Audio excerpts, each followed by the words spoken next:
Hello and welcome to this special edition of the Politics of It All podcast, ahead of the KCL Politics Party political debate. Today I'm here with the leadership of the KCL Greens, the newest party political society on campus. Now, they won't be at the KCL Politics debate, but as the newest society, we invited them along anyway. Naz, Camilla, thank you so much for coming on. Thanks so much. It's great to be here. So, you are the latest society, freshly established just this year.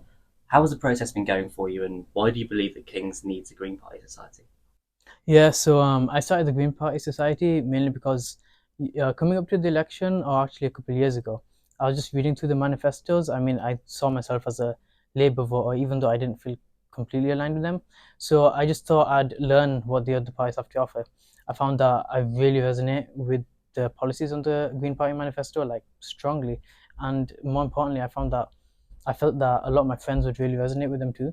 So I thought it'd be great to create awareness, you know, um, get more people to learn about what the Green Party has to offer. And I think because of that, I created the Green Party Society. So, when do you believe that you'll finally be ratified? I mean, I feel like we've got a lot of support already. We're part of the London Young Greens. So very quickly, I mean, I don't know if you know this, but in London universities, lots of universities had Green Party societies, but during COVID, they all kind of fell apart. And for a couple of years after COVID, there was nothing really. So when I created the Green Party Society, I was the second one in London. Since creating it and since like really putting our foot down this year, we found that new Green Party societies have been coming out of nowhere in Imperial and LSE. They've had new Green Party societies. So together we've got a lot of backing around London. And as far as Kings go, I feel like we have a lot of backing, a lot of interest there. But we're trying to get our name out a lot more just to confirm it. Yeah, I think there are a lot of people whose values kind of agree with the Green Party. They align with us. It's just that they kind of need. A lot of people have some misconceptions about the Green Party. These misconceptions need to be dispelled in order to encourage some more people to come into our society. Nice. And so, encouraging people, you guys must have been encouraged. What are your journey towards joining the Greens, and what are both of your main political priorities? Well, for me, my values that are quite strong that I feel resonate with the Greens is mainly the focus on marginalized people, the focus on inequality. Of course, the Green Party is an environmental party, but the main thing there is that there's no environmental justice without social justice. People that are the least well off will be hurt hardest by the issues that the climate changes face. So coming from Bradford, a deprived area, coming from a poor family and such, I feel like I had a lot of interest in protecting my community, um, and also their values to do with feminism, LGBT rights, and so on. It's really important to me, and I feel like really should be important to everyone. Yeah, so for me, I was really there while Nas was falling into the Green Party, but I think I definitely represented the people who are a lot more hesitant to join. So I heard what he was talking about the Green Party, and I would always be thinking, yeah, well, that sounds good, but there's no way like it could actually happen. Until I came with him one day to a talk that was being given by a couple of councillors that was organized at City. I felt for the first time that my interests were being actually voiced, that they weren't lofty ideals, they were down to earth understandings of the current situation and of solutions that would help real people. So I was really inspired by the kind of grassroots efforts that councillors were involved in. So for one of the councillors, Benali, he's really invested in kind of immigration and rights and well-being for refugees. Another one was more interested in the experiences of LGBTQ youth, especially those facing homelessness or being abandoned by family and so on. For me, I was looking for a party that represented my views on climate change and sustainability. on foreign relations, so especially the situation in Gaza, and also on social issues, especially pertaining to women and transgender people. Interesting. And so, would you say there's sort of a difference between the Green Party that is being presented in the media as opposed to what the politicians are actually saying in real life? And how would you say that, as someone who has been brought over, would be the best way to kind of break that and bring people like you into the party? Yeah, so I think with our amazing results this year, I think that there are definitely a lot of people who have come to the Green Party, understood what we have to offer that Labour hasn't been offering, namely the situation in Gaza. But also there are obviously a lot of people who are most satisfied with our stance on social issues with women and transgender people. I think that something that would definitely bring a lot more people in is to change the discussion, because these things are often portrayed in the media as single issues, but in reality, they are very all encompassing. So it's not just about the situation in Gaza and the harrowing reality for um, Palestinians, it's also what this means for social cohesion in the UK and for who feels safe here and who feels kind of like they are being supported by their government and their identity is being supported by their government. And then with climate change and green issues, I mean, that's also very all encompassing. We say a lot in the Green Party that there's no climate justice without social justice. Yeah. So, yeah, it's really about kind of communicating the fact that these are intersectional issues, they're not single issues.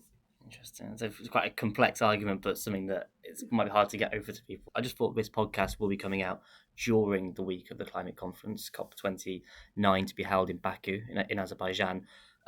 What are your hopes for the conference, and what do you believe the UK needs to do to keep matching its climate targets, and maybe even go further? Honestly, if you look at previous COP conferences, it hasn't been, for environmentalists, it hasn't been what many people want it to be. The UK is in a position, the UK is a global leader, they have the power to really influence other countries, and, they have strong commitments to net zero and such.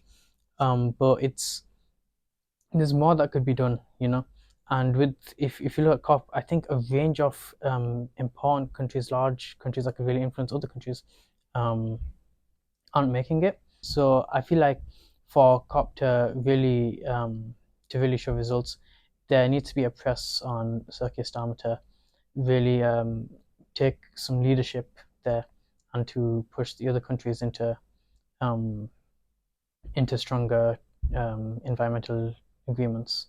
And within the UK, it's important to make sure that our environmental agreements is something that actually benefits the environment, actually benefits people that will be affected by the environment.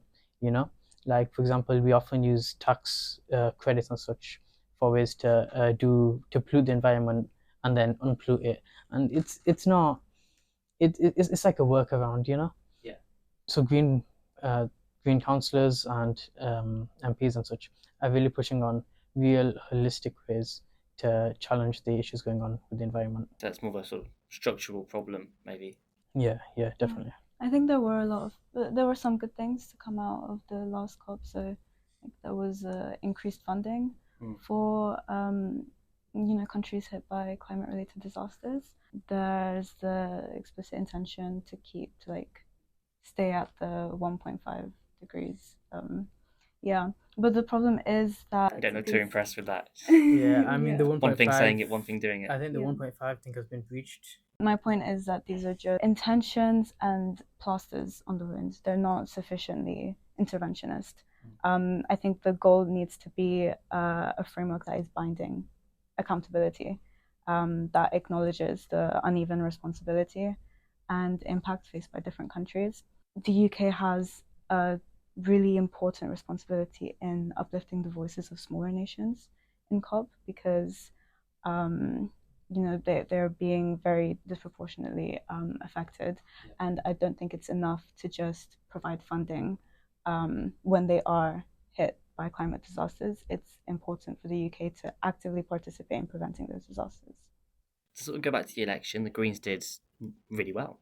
Four seats, approximately 1.9 million votes. Why do you think the Greens did so well? And one of the sort of explanations has been the Gaza effect. How do you take those voters who lend their votes on that issue and keep them within the framework of the party for future? I think the Green Party being on the side of Palestine is really not surprising at all. And being the only one that's on the side of Palestine, the Green Party, they consistently will stand up for social justice across the globe, you know, whether it's Palestinian rights, whether it's the rights of refugees, whether it's Ukraine or in China, stuff like that.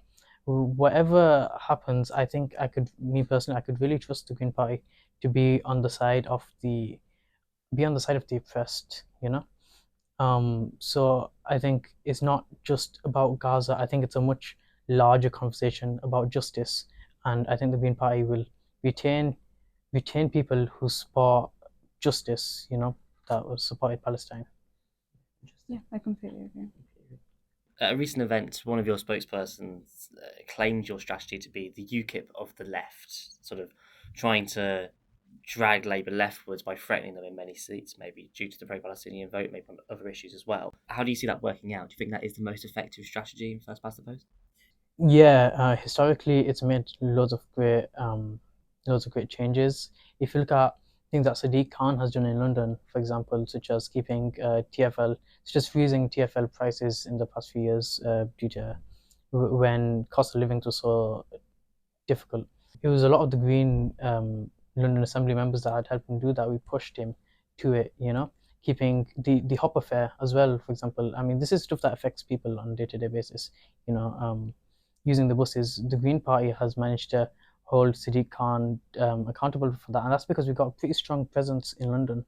When it comes to a national stage, it's really important that we are able to continue pressing on, pushing Labour towards the left, especially in the current political climate. Labour used to be a party that really, you know, that you could call left, that did resonate with the working man, but I really don't believe that's the case anymore. You know, the Conservatives are at the right, the Labour's been pushed towards the right to get more votes, and we really need to make sure that when Labour do win, because it's unlikely that Greens will win the next few years, next couple of decades, whatever. But it's important that when Labour do win, we hold them accountable where we can. Oh, I think that's a very good point, and I would really like to drive home the message that if it's working between UKIP reform and Conservatives in pushing Conservatives' rights, I don't understand why it wouldn't work for Labour and Greens. If reform voters vote according to their values and they are confident in that vote and they don't think to themselves, oh, my vote doesn't mean anything, so I'm not going to go out and vote for this party with which my values align, why can people who resonate with green values not do the same? I think this country would be very different if people who associate with left-leaning values actually voted in accordance with those values. Who do you see as the target voters for the Greens? You mentioned working class people, but many of those also being targeted by Reform UK, even the Conservatives at times. Is it enough to be able to rely on the working class people? Do you think that they do associate themselves with the Greens, or do you think it's more of a student movement than that? I wouldn't really call it a student movement. I think we find that a lot of educated young people are supporters of the Green Party. One thing that's really important with the Green Party is that it's not a party that tries to align themselves towards the voters. We don't get funding from like any large companies and such that would give us the kind of goal to get the voters win and put in certain differences, you know, that parties like Labour and the Conservatives do get. The funding is all from donations from actual supporters and such. So when it comes to the Green Party, and you talk about from a strategy perspective, I wouldn't like. Yeah, it might be that the working class voters are being taken by Conservatives or Reform or Labour, or whatever. But it's more so about ensuring that a difference can be made in local communities, in different boroughs. Green councillors campaign for things that affect day-to-day lives, and whether that is working class people or upper class people or middle-aged, older, younger people, whatever. It's the main thing is ensuring that there's a difference being made. Are you proud that your party sticks to its values, sort of regardless of kind of voter trends? Yes, definitely. This was brought up at what was it, the relaunch of the Young Greens? Somebody asked the councillors who were speaking whether, as we try to get more voters, whether we will risk eventually compromising our values. And what I was saying before about keeping in mind that these are intersectional issues, not single issues that have won us these votes in this really good election that we had. And as Nas said, that justice is what is integral to our party. I think that there is no need to compromise these values. As long as we put forth these values of justice and egalitarianism, and people are sufficiently informed about what we stand for, about what we're doing, then we will maintain and we will get the voters that we require.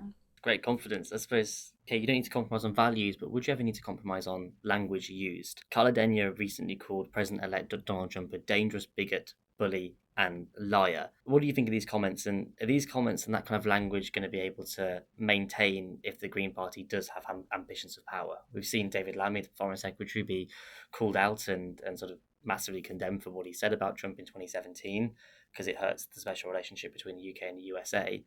Will forces like that start to act upon the Greens, and will they need to moderate their language at least? When it comes to language and stuff, I would personally say that I agree with Carla Denier's comments on Trump. I think he's literally a criminal. The things that's been accused of him is really dangerous things, and I don't think he's talking about the USA. It's really surprising to me that someone like Trump could be brought into leadership. And it was also quite surprising to see Sir Keir Starmer, very happily congratulating him, Surely he has to. He's the Prime Minister of the United Kingdom. Of course, and it's really important to maintain that kind of strong relationship. And I'm aware that just a couple of years back, Keir Starmer was also ridiculing Trump in a similar way. But it really comes to a question of the integrity of the people that run the country. If they are a bigot, if they are dangerous, if they are a bully, then we shouldn't be having people like that in power. I think someone like Trump voted in, won 51% of votes. But again, it really matters as to the political landscape of the USA, and you could call it. I mean, if you talk about landscape as well, about language as well, you could say that Harris's campaign was really bad in the sense that they criticized a lot of Trump's voters, by saying that garbage. Yeah, something like that. And when it comes to language, like obviously that's an important thing, but realistically, it's better to cool down the political tensions, with all the stuff that's been going on in this past year or so. It's nicer to have someone that's to use less populist language and stuff. At the end of the day, it's important to make sure that we are criticizing people for who they are, voted in or not. Okay, going on to the Labour government, and we've mentioned them so many times. What is your evaluation of the Labour government so far, and what would you Greens have done differently potentially? Yeah, I mean, with the Labour government, the recent budget came out. A lot of people were affected. There were lots of tax rises. I'm pretty high tax, high spend. Happy? Yeah, definitely. Actually, it's they were saying no more austerity. They were also saying no more tax rises. But I think, considering the shortfall in the deficit, the fiscal black hole that they were so concerned about, that they didn't realize prior to the win. It makes sense that there are tax rises, but I just think it's really short term. If you want a party that's gonna, really tackle austerity, you want a party that's like, somewhat more proud of it. They've raised taxes. I think they had 40 billion in total from the recent tax rises. At the same time, they're raising costs on buses. They're raising costs on education, and and raising taxes at the same time, it's going to affect the short-term issues that we've seen in the UK, such as really long waiting lists, lack of support for mental health patients and such. And all of that has been a result of 13, 14 years of austerity. But you need a long-term vision to really lower costs. Education should be free. It helps the economy. It brings more tax pounds to the By that economy. do you mean university? Yeah, university, sorry. Higher education. It's something that the Green Party campaigns for. It brings extra pounds to the economy through higher productivity and such. Economically speaking, it's a very strong reason as to why prices on education should be lowered completely. And if that means higher taxes, I just think the budget is a bit of a here and there, and I don't think it seems very strong in a long-term sense. Because they'd say that they did the whole thing for the long term. They've invested in £70 billion into capital investment. They've changed the borrowing rules. They've increased taxes on companies, not workers.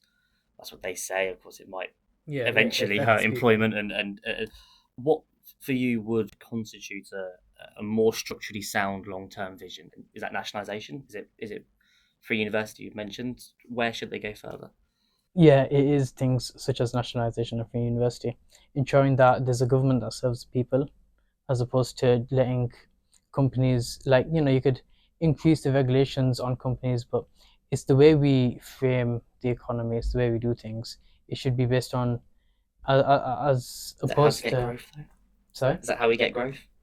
Yeah, I really think it is. Obviously, education is one thing, but ensuring that there's so many people that are lagging behind in the UK. There's so many people that are victims of inequality. To redistribute growth in a way so we could get access or more people, to ensure that they're not just doing that, people's efforts are spent not on manual labor, but if we given people higher accessibility to get better ways of working and such, to ensure that people aren't being held back by their disabilities, I think it does promote growth in the long run, as it means that people are making the most of our human resources. Interesting. Is there anything you'd like to add Yeah, to I this? mean, for me, there are 4 things that I'm not fully satisfied with Labour.